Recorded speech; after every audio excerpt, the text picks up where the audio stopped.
Matters. My name is William Hemsworth. Thank you so much for joining me on this episode. Now, today's episode, I'm going to kick off a series on what's called Christology. Now, within Christian theology, Christology is concerned with the nature and person of Jesus, and some considerations include the relationship of Jesus' nature and person with the nature and person of God the Father.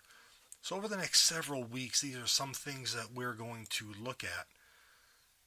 Primarily today, I want to look at two early Christological ideas, that of Adoptionism and Docetism. Now, these two beliefs, I'll go into them in a little bit, but they were condemned by the early church as heresy, and we'll see why in just a moment. Now, to start off, when we think of the early days of Christianity, we have this tendency to think about what they dealt with in today's terms. We may think that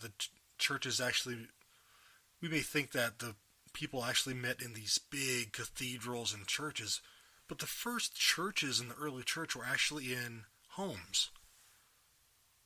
We may think that every doctrine that we hold today was laid out the same back then.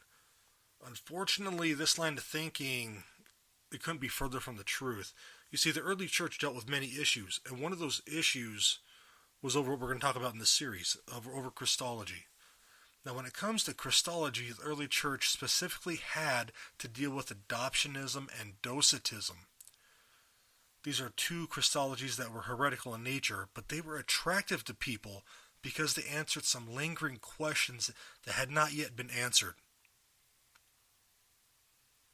But before I go into what those questions and answers were, we need to first discuss what adoptionism and docetism are.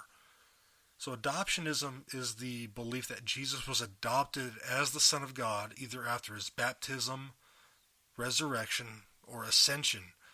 This view was seen in many parts of early Christianity, but a writer by the name of Apollinaris wrote about it pretty extensively.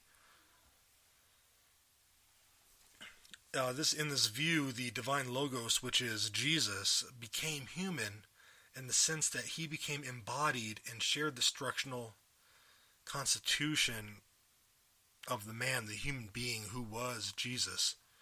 So in the view of adoptionism, Christ only became Christ after he was adopted, after spending his life doing God's will, following the Torah, the law, etc. In other words, in this view, Christ was not born with two natures. The other Christological view that we want to look at is that of Docetism.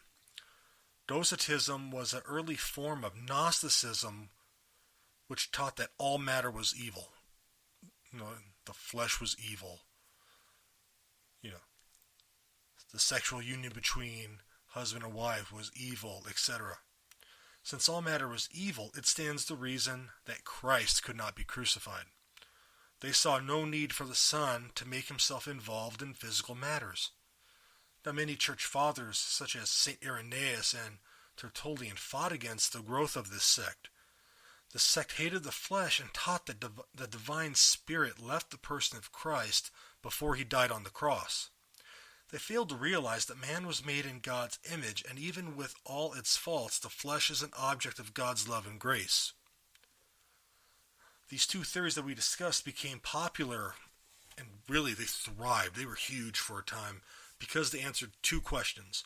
The first question was whether a mediatorial Logos or a mediatorial Christ, when he becomes incarnate, can honestly be understood as God present in person. And secondly, it answered the question of the idea if the incarnation was a contradiction. Now, there were several reasons why they were rejected. In the case of adoptionism, it simply contradicts Scripture. Scripture teaches in many places that the Son always was and was not something that came later. One such passage is John 1:1, which states, "In the beginning was the Word, and the Word was with God, and the Word was God." This shows that Christ always existed, and even when he was in the womb of the Blessed Virgin Mary, was always fully human and fully divine.